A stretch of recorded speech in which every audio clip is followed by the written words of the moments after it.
ہم 5 سال محبت میں رہے۔ وہ میری اور میں اس کی زندگی تھا۔ وہ بہت نازک مزاج لڑکی تھی۔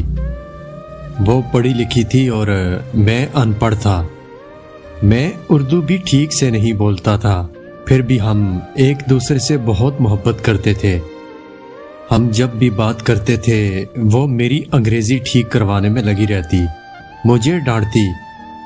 میں 2 سال اس سے بات کرتے کرتے انگلش بولنا سیکھ گیا۔ ہماری محبت کچھ یوں تھی کہ اگر بات نہ کرتے تو ایسا لگتا جیسے دنیا ہی اجڑ گئی ہو۔ بہت وعدے قسمیں، وہ سب باتیں جو محبت کرنے والوں کے درمیان ہوتی ہیں۔ اور پھر ایک دن یوں ہوا کہ میں حسب معمول اپنی دکان پہ تھا اور اس کے میسج کا انتظار کر رہا تھا۔ یوں ہی سارا دن گزر گیا کیونکہ اس کا نمبر بند تھا۔ پھر کوئی 4 بجے اس کا میسج آیا۔ وہ رونے لگی۔ میں نے رونے کی وجہ پوچھی تو کہنے لگی، آج میرے لیے رشتہ آیا ہے، لڑکا بزنس مین ہے اور سب گھر والے راضی ہیں۔ یہ خبر سنتے ہی میرے جسم میں جیسے جان نکل گئی ہو۔ میں نے خود کو سنبھالا اور اسے حوصلہ دیا۔ میں نے کہا کہ تم پریشان نہ ہو، تمہاری شادی مجھ سے ہی ہوگی۔ میں اپنے گھر آیا اور اپنے گھر والوں سے بات کی، لیکن میرے گھر والے نہیں مان رہے تھے۔ خیر میں نے فیصلہ کیا، یا تو وہ میری ہوگی یا میں مر جاؤں گا۔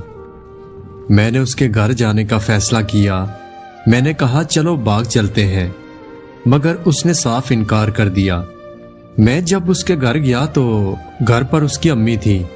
پھر میں نے جب اس کی امی سے بات کی تو انہوں نے مجھے قسم دی اور کہا، بیٹا اس بات کو یہی ختم کر دو اور چلے جاؤ۔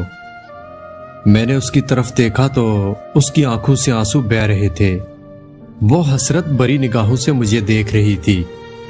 میں اس کے گھر سے جانے لگا تو وہ میرے آگے آئی، میرے سامنے ہاتھ جوڑنے لگی اور پھر آہستہ سے بولی، یہاں سے چلے جاؤ، یوں سمجھو میں مر گئی ہوں۔ میں ٹوٹ کر بکھر گیا اور گھر آ گیا۔ پھر اس نے مجھے فون کیا اور کہنے لگی، میں آپ کے بنا زندہ لاش ہوں، مجھے امی ابو نے اس رشتے کے لیے مجبور کر دیا ہے اور میں آپ کے ساتھ بھاگ کر شادی نہیں کر سکتی۔ خیر میں نے فون بند کر دیا۔ پھر ایک دن اس کی بارات آئی، وہ میرے سامنے کسی اور کی ہو گئی۔ لڑکا بہت امیر تھا۔ میں خاموش ٹوٹے ہوئے آئینے کی طرح اسے دیکھتا رہا۔ دن گزرنے لگے، میں نے اپنی دکان چھوڑ دی اور بیرون ملک چلا گیا۔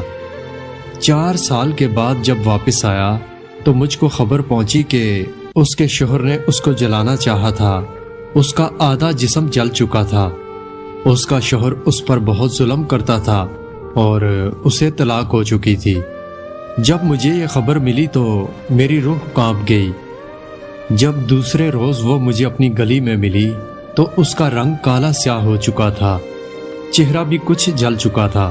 وہ نظریں جھکائے بنا کچھ کہے چلی گئی۔ میرا دل بے چین ہو گیا۔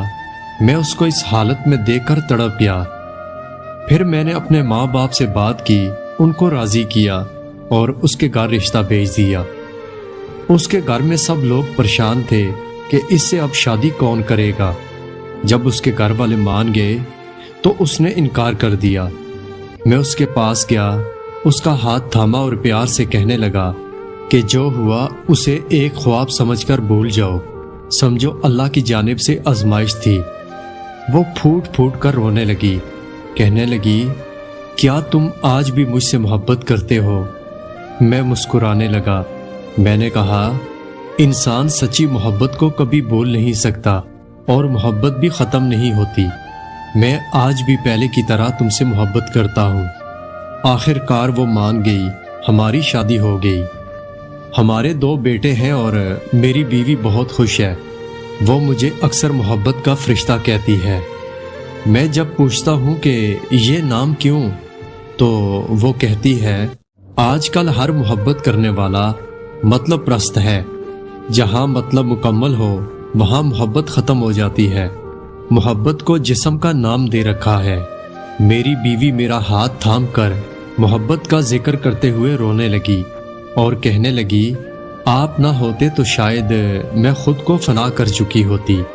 ہر محبت کرنے والا اگر آپ کی طرح محبت نبھائے تو کبھی کوئی لڑکی دھوکہ کھا کر زندہ لاش نہ بنے۔